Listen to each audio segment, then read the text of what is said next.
Salut! Je m'appelle Lydia et c'est avec moi que vous allez voir les montages de laboratoire qu'on va faire cette session. Aujourd'hui, on va commencer avec notre premier laboratoire qui est en fait deux manipulations différentes, mais en fait deux montages différents. On va parler de réfraction principalement aujourd'hui dans différents contextes. Fait que à l'attaque de nos montages. Voici le matériel que vous allez trouver sur votre table en arrivant en laboratoire 1.2, 1.3. Vous allez avoir une boîte. Celle-ci va nous servir de rayon laser. Pour pouvoir avoir un rayon laser, il suffit de brancher le fil et on voit tout de suite que le rayon apparaît. Ça va donner une espèce de tige, une barre si on veut, de laser, c'est ce qui va nous permettre d'avoir une ligne qui suit tout le long de la règle pour pouvoir prendre des mesures de manière suffisamment précise, cohérente, etc. C'est ce qu'on veut. Il y aura plusieurs options sur la petite boîte que vous allez pouvoir voir. On va pouvoir aller chercher 5 petites barres, on va pouvoir aller chercher 3 petites barres, ça ne nous intéresse pas, on veut aller chercher le milieu pour avoir un seul rayon qui apparaît. Une fois qu'on a compris le fonctionnement du laser, on sait qu'on a aussi un petit tapis avec une règle et un rapporteur d'angle qui va nous être utile autant dans le 1.2 que dans le 1.3. Ensuite, j'ai un demi-cylindre que je vais utiliser pour mon 1.2 uniquement, donc c'est notre fameux demi-cylindre d'acrylique.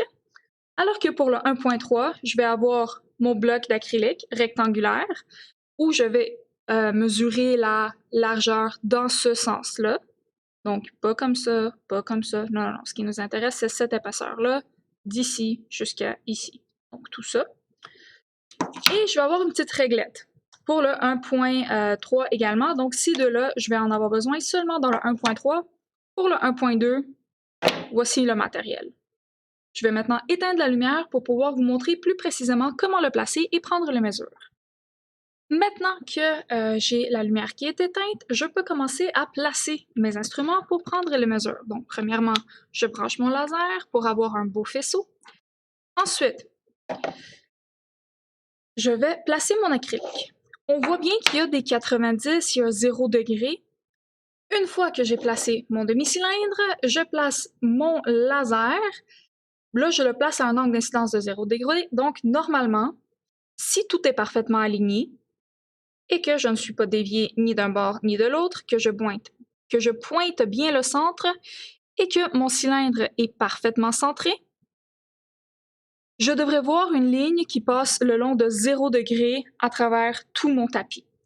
Donc, ici, ma réflexion ne cause aucun changement d'angle, donc passant de l'air à l'acrylique, je n'ai pas de changement d'angle parce que j'arrive avec un angle de 90 degrés et de l'acrylique à l'air à la sortie, j'arrive également à un angle de 90 degrés.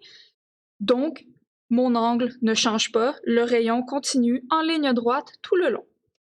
Une chose à laquelle il faut faire attention, c'est de pointer le laser de préférence vers le mur le plus proche, de sorte à s'assurer qu'il ne pointe pas dans les yeux de ton meilleur ami ou de ton pire ennemi. Il ne faut pas pointer le laser dans les yeux. Ça peut brûler et faire des taches aveugles. Mon montage est bien installé, je peux maintenant aller chercher les angles différents. Par exemple, je dois faire une mesure à 30 degrés, 10, 20, 30. Je veux donc m'aligner avec 30 degrés et une fois que je suis alignée avec ça, je veux m'assurer de toujours viser le centre. Quand je m'assure de toujours viser le centre, le but précis pour cette chose est d'avoir un angle de réfraction à la sortie, donc à l'interface acrylique-air, qui est égal à 90 degrés. Si je ne vise pas le centre, donc je vais exagérer la chose, admettons que je suis à côté de la traque, je ne vise pas le centre.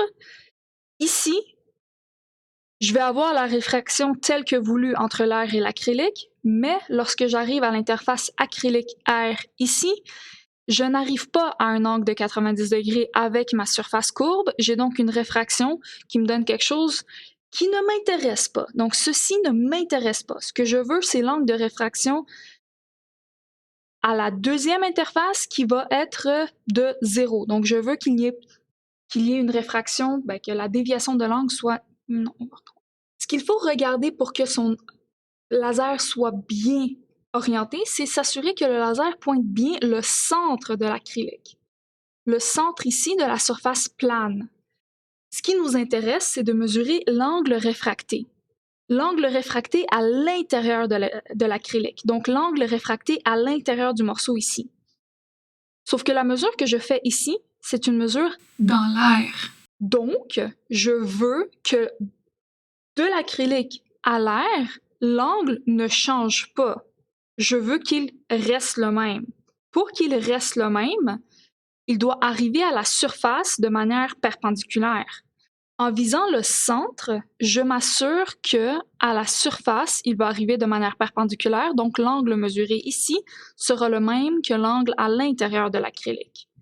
Ce qui arrive lorsque je ne pointe pas le centre, et je vais exagérer la chose ici, lorsque je ne pointe pas le centre, l'angle arrive à la surface courbe, le rayon arrive à la surface courbe avec un angle qui n'est pas égal à 90, donc la réfraction que j'ai de l'acrylique à l'air est significative, j'ai un changement d'angle et ce que je mesure ici n'a absolument rien à voir avec l'angle réfracté à l'intérieur. C'est pour ça que c'est très important de toujours viser le centre de mon demi-cylindre d'acrylique. C'est pour ça que c'est important de bien placer le morceau d'acrylique au centre. S'il n'est pas centré, je retrouve le même problème. Donc j'ai deux choses, m'assurer que l'acrylique est bien placé au centre. Et la deuxième chose, c'est de m'assurer que mon laser vise bien le centre. Une fois que ceci est fait, mon angle d'incidence, c'est celui qui est ici. Mon angle réfracté, c'est celui qui est ici pour la première moitié de l'expérience 1.2. La deuxième partie de l'expérience 1.2, c'est d'aller chercher l'angle critique. Ce que je veux, c'est de trouver pour quel angle incident à l'intérieur de l'acrylique est-ce que je vais avoir un angle réfracté de 90 degrés. Pour ça, ce qui m'intéresse, c'est justement l'angle à l'intérieur de l'acrylique. Donc, dans cette moitié, je dois m'assurer, encore une fois, de viser le centre ici, en passant par l'intérieur de l'acrylique, de sorte que l'angle incident mesuré sur le rapporteur d'angle, sur le tapis, va être égal à l'angle incident à l'intérieur de l'acrylique. Si je ne vise pas le centre, je vais avoir une réfraction de l'air à l'acrylique où il y a un changement d'angle, ce qui n'est pas ce qui m'intéresse. Donc, on vise bien le centre. Qu'est-ce qui va arriver si on augmente l'angle d'incidence? À un certain moment, je vais avoir un petit phénomène intéressant qui se passe.